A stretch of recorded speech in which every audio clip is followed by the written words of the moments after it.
The words etched into my mind the first moment I laid my eyes upon them. There is no free will. It wasn't a mere statement, it was a prophecy, a doom-laden decree that weighed down on every waking moment I spent on that accursed farm. That sinister proclamation stared down at us, scrawled onto a rotting wooden sign, from above the opposing row of bunks in the sleeping barn. My past was a void, an abyss devoid of memories, as if I had been birthed from the very earth of the farm itself. We were a collective of lost souls, none of us carrying any recollection from a world beyond the confines of our prison. Days turned into years, and some faces aged while others remained eerily timeless. Life was a haze, a fog of monotony and dread, and that was by design. It's difficult to cherish memories when they're crafted from a canvas of deprivation. Yet a few stark impressions did find their way through the fog. Hunger, that incessant gnawing in the pit of the stomach, was one such memory. Our tormentor, the enigmatic and malevolent Master Raphael Zane, would ceremoniously drizzle a clear liquid from an ancient brown vial onto our meager meals, his eyes always alight with cruel glee. No one could tell if their meal was a ticket to the next day or an agonizing end. Many of us had witnessed the horrific dance of death some unlucky children performed after selecting the cursed plate. My survival instincts had kicked in early. I foraged, scavenging discarded morsels from the trash, and with desperation guiding my palate, feasted on whatever the land offered. Crows, flies, dandelions, and even cockroaches became my banquet. Spiders, though, they were sacred. They had a place, a purpose. The farm thrived on our labors. 50 souls toiling in the sun, under the watchful gaze of that looming barbed wire fence, and beyond it, the ever-menacing shroud of the woods. Master Zane took perverse pleasure in his demonstrations of power. A unique whistle from a brass instrument, and from the darkness, rabid German shepherds would emerge, salivating for a taste of us. Their ferocity was a testament to Zane's wicked genius, for they listened to no one but him. Few outsiders dared to venture near our prison. A handful of vehicles would occasionally make their appearance.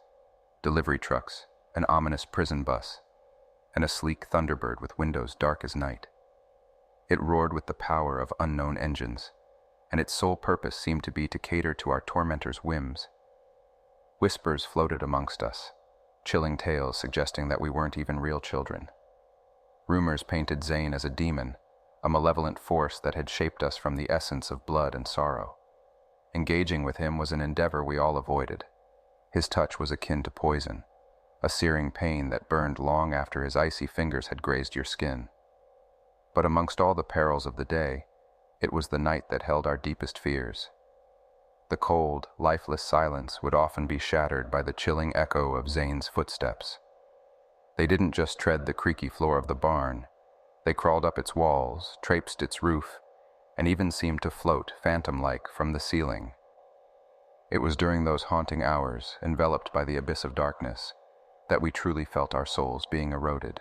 Every time I closed my eyes, even now, I heard it. Master Zane's sickly, wheezing breath, echoing like a tortured accordion in a dim alley. Those chilling footfalls would revolve endlessly, dancing to a tune of impending doom. It wasn't until a hapless soul broke, surrendering to their fear, that the macabre ballet would halt. As the chilling cries of the chosen pierced the cold air, by dawn, they'd be returned, bearing the torturous marks of their nocturnal rendezvous. Sometimes a fingertip of darkness dotted their pallid skin.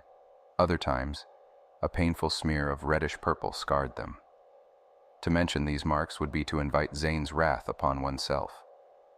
Occasionally, the vicious imprint of his entire hand would sear someone's flesh, as agonizing as a brand fresh from burning coals. Counting my blessings, I was assigned the dubious privilege of tending to the innards of Zane's abode, the farmhouse. My responsibilities lay in scrubbing the crud and filth from the bathrooms and emptying the cisterns. It was during one of these cleaning sprees that I stumbled upon loose ceiling boards. They whispered of an opportunity, a glint of hope in my otherwise morose existence. Time was an enigma in that damned place. There were moments where it seemed as if the wheel of time spun backwards, making the youth revert to even younger versions of themselves. Despair hung thick in the air, but resignation was not my fate. One fateful dawn, as I awoke to find the blistering imprint of Zane's hand on my arm, A plan, born from sheer desperation and hunger-induced delirium, took shape in the recesses of my mind. In the shadows by the cisterns I had gathered a deadly assembly, black widow spiders, each more venomous than the last. Through trials by combat I whittled down the numbers to 26, each spider a perfect assassin. Although their venom had grazed me twice, nearly claiming my life, I knew it would take a horde to bring down the monster that was Zane. My plot was nearing fruition when fate threw a curveball. A helicopter, as obsidian as the Thunderbirds, circled the farm. Zane, in a frenzied paranoia, unleashed his wrath on us. Meals were poisoned, screams punctuated the air, and fear reached a fever pitch as he herded us towards the chicken slaughterhouse. But I slipped away from his grasp. Armed with my deadly companions, housed within a compartmentalized chocolate box, I lay in wait for the beast's most vulnerable moment.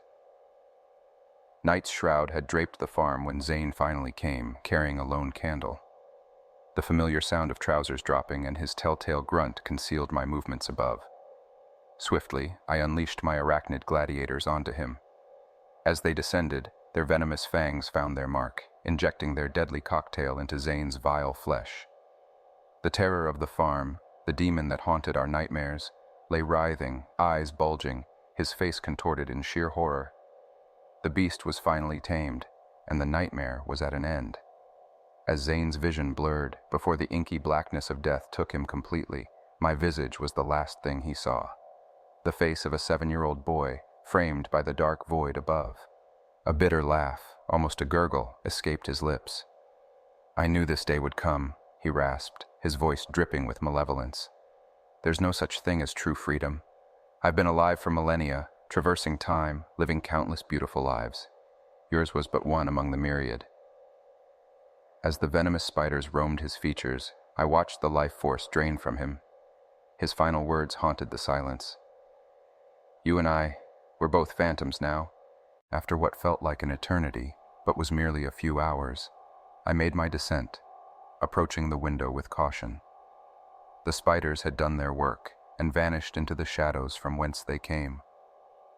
As the first light of dawn painted the horizon, the black helicopter returned, this time accompanied by a fleet of armed men. Among the ruins of the farm, I was the sole survivor. Their leader, a stern man named Benjamin Caldwell, the lead field researcher for the Arcane Bureau, took me under his wing. The man named me Daniel and became the father I never knew I had. He was quick to clarify my misconceptions. The monster of my nightmares wasn't named Zane, but Dale F. Morgan, an anomaly that the Arcane Bureau had been hunting for years. I learned that my adoptive father was the pilot of the Thunderbird, the very chopper that had thrown Zane into a frenzy. Elder Caldwell recounted an incident from the past when the office had briefly captured Morgan for study. The chilling tale of Owen, a senior team member, being reduced from a 79-year-old to a child in mere seconds by Morgan's touch, served as a chilling testament to his powers. Every touch drained the years, the memories, the essence from the victim, leaving them trapped in a younger body but bereft of their life experiences. "He chooses victims with rich lives," my father would murmur as he tucked me into bed. "Time is tangible to him, a feast he indulges in. Those who fall prey to his touch are left shadows of their former selves, children with stolen timelines." Owen was one of many, robbed of his years, his memories. It's believed that Morgan is the reason behind countless homeless children across the globe, souls stripped of their history.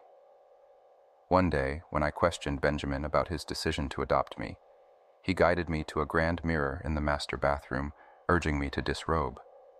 The reflection unveiled a canvas of handprints, scars from a past I didn't recall. "You were once an old soul, Daniel," he whispered, his voice heavy with emotion. "A colleague, a confidant. You went to the farm to shut it down. I had hoped you'd recall our shared history, but Morgan's touch has robbed you of that too." Years sped by, and while the physical scars may have faded, the emotional ones remained raw. Lately, the stillness of my nights has been punctuated by hauntingly familiar footsteps and the wheezing breath I thought I'd escaped. My father had never mentioned retrieving Zane's corpse. As the nights grow darker and the memories cloudier, one thing becomes crystal clear. The monster wants me back, wants to reclaim all the souls he once possessed. Rain dripped onto the cobblestone streets as I, Daniel Caldwell, stood outside the entrance to the Arcane Bureau's archives. My hand hesitated above the ornate brass door handle. Memories or fragments of them, the tormenting sounds of the headmaster's footsteps, the rasping breaths, weighed on me, threatening to pull me into their nightmarish vortex. As I descended the spiral stone staircase, I felt as if I was not only descending into the depths of the earth, but also into the forgotten annals of history. The Arcane Bureau held more secrets than I'd ever imagined. An underground world filled with vast rows of shelves, each holding countless documents, artifacts, and relics. The dim light, provided by sporadically placed gas lamps, gave the hallways an eerie ambiance, the long shadows playing tricks on my eyes. The smell of old parchment, leather, and ink filled the air. It was intoxicating and overwhelming, like diving headfirst into another time. I was here to understand, to delve deep into the history of the headmaster, and to uncover a way to protect myself and others from his malicious intent. Hours, maybe even days, seemed to go by as I scoured through countless journals, scrolls, and books. My fingers were smudged with ink, and my eyes tired. But then, wedged between a tome on celestial creatures and an ancient text written in a language I couldn't decipher, was a peculiar journal. The leather-bound journal was adorned with a crest I recognized from my visions, a cloaked figure holding a lantern, guiding the way through darkness. Flipping it open, the pages were filled with meticulous handwritten notes. They documented the numerous encounters with the headmaster over the centuries. Each entry was a tale of horror, much like my own. However, as I approached the section that seemed to describe a ritual to contain or trap the headmaster, a chunk of pages were crudely ripped out, leaving the story incomplete. Frustration built up within me. The answers I sought were so close, yet just out of reach. As I pondered over the journal, fatigue overwhelming me, I began to drift into a light sleep, surrounded by the hush of old texts. Suddenly, a cold breeze swirled around the archives. The lamps flickered as the atmosphere grew dense. I looked up to find the cloaked figure from the journal's crest standing before me, its face obscured by the hood. It pointed to the missing pages and whispered, "Seek the guardians. They hold what you desire. Tread the path of ancient stones, and let the stars be your guide." The vision wavered, and the figure dissipated like morning mist, leaving me alone in the labyrinth of knowledge once again. With a newfound determination, I packed the journal into my satchel. If the guardians held the key to understanding the ritual and the headmaster's true nature, then I would seek them out, whatever it took. With the cloaked figure's cryptic message as my only lead, I began my journey, venturing beyond the confines of the Arcane Bureau, chasing whispers and stories, hoping they would lead me to the guardians of knowledge and the answers I so desperately sought. Under the canvas of the starry night, I began tracing the constellations mentioned in the Lost Chronicle. A route illuminated by the constellations pointed me towards an ancient and forgotten forest. My father had once mentioned of sacred groves, hidden deep within, that held old rituals and secrets. As I trekked, the stars above seemed to dance, leading me deeper into the heart of the woods. Hours turned into days. I survived on wild berries and the occasional stream. And then, almost as if it sprang out of the very soil, I stumbled upon a stone circle. The moss-covered monoliths stood majestic against the backdrop of ancient oaks. As I stepped into the circle, the otherwise silent forest came alive with faint murmurs, the voices of the guardians. The stones pulsed with an otherworldly energy. As I approached the central stone, inscriptions became visible, not written, but rather etched by time itself. Upon touching it, the world around me blurred, and I found myself face to face with ethereal beings, transparent yet radiant. "You seek the pages of containment?" one of them intoned. I nodded, explaining my ordeal with the headmaster and my desperate search for protection. They listened patiently, and then began narrating a tale from eons ago, when they first encountered the malevolent entity known as the headmaster. It was revealed that he was not just a singular being, but a manifestation of lost souls trapped in a time loop. The guardian spoke of a ritual, one that had the potential to free the souls ensnared by the headmaster, and in the process, weaken him. The ritual would require relics from the past, present, and future, combined with the energy of a significant temporal event, like a solar eclipse. The relics were scattered across the world, protected by challenges that would test the seeker's will. However, there was a price. Performing the ritual meant I would forever sever my connection with the Arcane Bureau, and might lose fragments of my memory in the process. It was a price I was willing to pay. As the guardians faded, they left behind a cryptic map made of light, which marked the locations of the 3 relics. With the map in hand, I set out on a new quest. The first location led me to a sunken city, a place where time seemed to stand still. Ruined architectures whispered tales of its glorious past. My search led me to a temple at the heart of the city. The relic was a time-worn hourglass, said to contain sands from the very dawn of time. However, retrieving it wasn't easy. The hourglass was guarded by specters of the city's past inhabitants. Realizing my intent was pure, they posed riddles rather than confront me directly. Solving each riddle led me closer to the hourglass. As I held it, visions of the city in its prime flashed before my eyes, a poignant reminder of the cyclical nature of time. With the first relic secured, I prepared myself for the challenges that lay ahead, unknowingly drawing closer to my fateful confrontation with the headmaster. Guided by the luminescent map, I journeyed to a bustling metropolis, a stark contrast to the sunken city. Skyscrapers touched the heavens, and digital screens painted the city with light.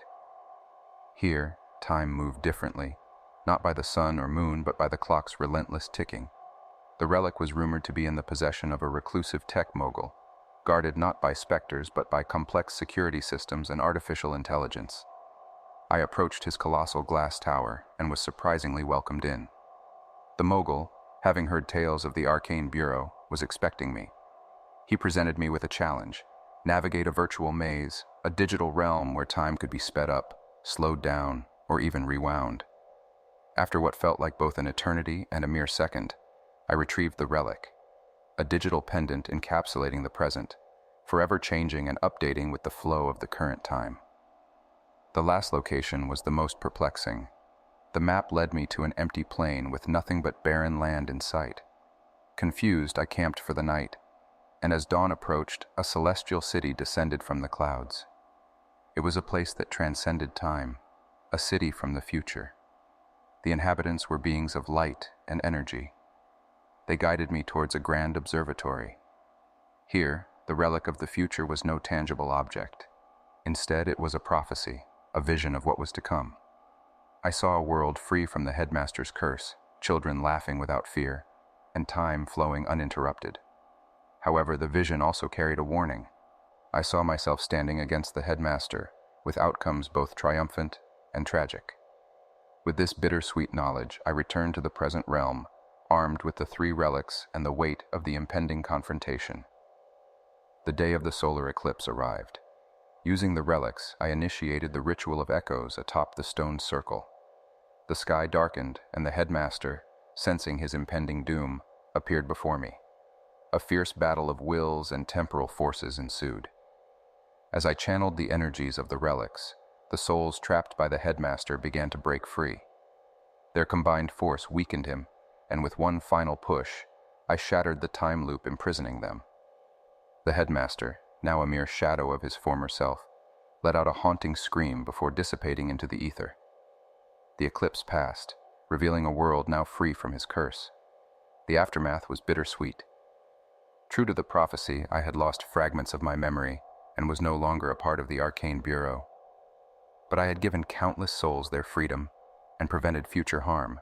As days turned into years, I settled in a quiet village, dedicating my life to recording the history I had witnessed and ensuring such horrors were never repeated. One day, as I gazed upon the horizon, a familiar figure approached. It was Elder Caldwell. He had aged, but his eyes still held the same spark. "You may not remember all of it," he began, "but the office will never forget your sacrifice." We stood together, looking towards the future, hopeful and determined to guard the secrets of time for generations to come.